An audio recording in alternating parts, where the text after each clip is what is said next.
سلامونه دوستانو، نن به درته د انټرنیټ له لارې د پیسو ګټلو حقیقي او ازمېیل شوې لارې وښایم. داسې لارې چې نه دروغ دي، نه فریب، چل او دوکه لري. یوازې هغه لارې چې خلک یې واقعاً کاروي او پیسې ترې ګټي. نو که غواړئ چې په دې هکله پوه شئ، ویډیو تر اخره وګورئ او له نورو ملګرو سره یې هم شریکه کړئ. لومړی فریلانسینګ. فریلانسینګ یا فریلانس دې ته ویل کیږي چې یو کس یو مهارت ولري، هماغه مهارت په اساس باندې په آنلاین ډول د نورو لپاره کار کوي او په بدل کې یې پیسې اخلي.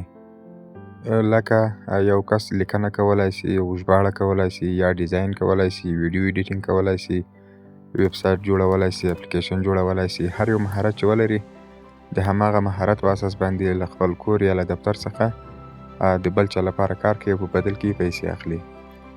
د دې لپاره مختلف سایټونه دي لکه فایور، اپورک، فریلانسر او ځینې نور چې خلک پکې خپل کارونه لټوي او هغه څوک چې مهارت لري په هماغه ځای کې ځان لپاره دنده پیدا کوي.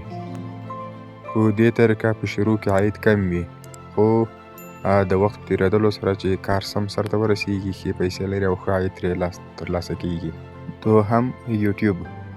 که تاسې ویډیو جوړولای شئ، معلومات شریکولای شئ یا خلکو ته یو څه ورښودلی شئ، نو یوټیوب یې ښه انتخاب دی.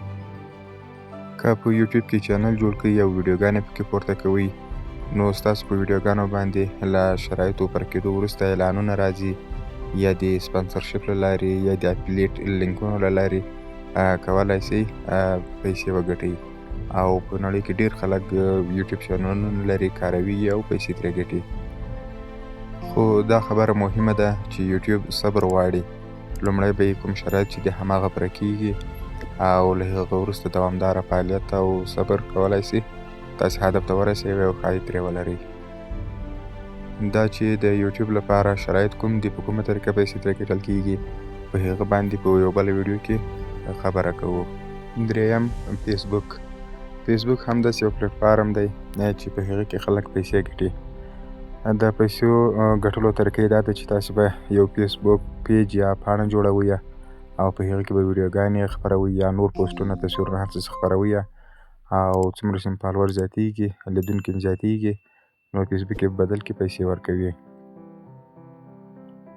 له فیسبوک څخه د پیسو ګټلو لارو کې یوه مهمه مونټایزیشن ده چې فیسبوک ځینې صفحات چې خپل شرایط پوره کړي د پیسو ګټلو وړ ګرځوي او بدل کې پیسې ورکوي. همدارنګه کولای شي تاسې سپانسر شوي د نورو شرکتونو د ادارو پوسټونه کولای شي په بدل کې پیسې ورکول کېږي، او یا په مارکیټ پلیس کې کولای شي تاسې شیان یا خدمات خرڅوئ په بدل کې پیسې ترلاسه کوي. نو ډېری خلک یې د فیسبوک مونټایزیشن له لارې پیسې ګټي. دا چې په افغانستان کې څرنګه پیسې ترې ګټل کېږي، په دې باندې په بله ویډیو کې خبره کوو. څلورم ټیک ټاک. ټیک ټاک اپلیکیشن یا پلیټفارم چې دی په اوس وخت کې ډېر ژر وده کوي او ډېری خلک یې د دې لپاره کاروي چې پیسې ترې وګټي. که تاسې لنډې ویډیوګانې جوړولی شئ، نوې او په زړه پورې ویډیوګانې جوړولی شئ، نو ټیک ټاک کې د پیسو ګټلو لپاره ښه اپلیکیشن ده.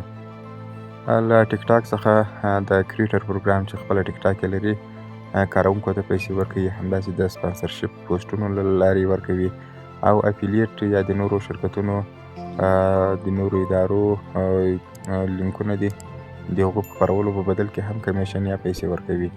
نو ډېری خلک چې کاروي هغه د کریټر پروګرام له لارې پیسې ترې ګټي. ټیک ټاک کې ډېرې لنډې ویډیوګانې وي او هلته کیفیت مهم ده چې لیدونکي زیات ولري.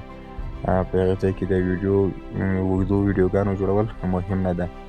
نو ټیک ټاک هم د پیسو ګټلو یو خوندور او غوره اپلیکیشن ده. پنځم ویب سایټ یا بلاګ جوړول. تاسې کولی شئ چې د ځان لپاره ویب سایټ یا بلاګ جوړ کړئ او په هغه کې نشرات وکوئ.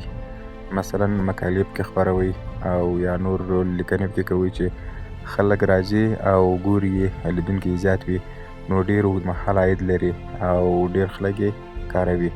خو دا تر ډېره د هغه چا لپاره ده چې لیکوال وي یا کولی شي پرلپسې لیکنې وکوي او د ده پوسټونه یا دا لیکنې چې دي دا ډېر خلک راجذبوي، نو ډېر ښه عاید ترې ترلاسه کېدلی شي.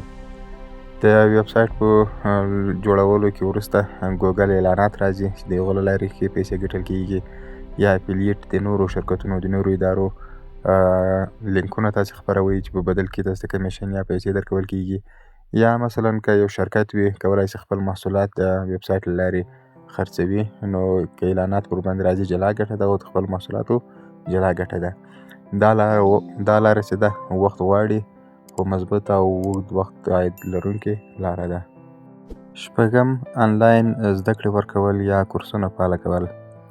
په انټرنیټ کې تر ډیره پورې هغه کسان چې په یو برخه کې مهارت لري کولای شي خپل کورسونه د ویډیو یا د لیکنو له لارې خپروي. د ویډیو له لارې ریکارډ کوي او په مختلفو سایټونو کې اچوي چې په بدل کې زده کوونکي هغه څوک چې غواړي له هماغه بخش څخه زده کړه وکوي نو د پیسو په بدل کې یو ځای کیږي او یا یې اخلي. نو هغه څوک چې تدریس کوي کولای شي ښایي ترې لاسته راوړي. مثلا که یو کس په یوه ژبه باندې پوهېږي، انګلیسي، عربي یا نورې ژبې، یا مثلا په کمپیوټر پوهېږي، په کمپیوټر کې مثلا پروګرامینګ یا مختلف هر بخش چې زده وي یا تدریس کولای شي، نو کولای شي کورسونه ریکارډ کړي یا د ځان لپاره آنلاین زده کوونکي پیدا کړي یا کورسونه جوړ کړي نو ښایي ترې لرلی شي.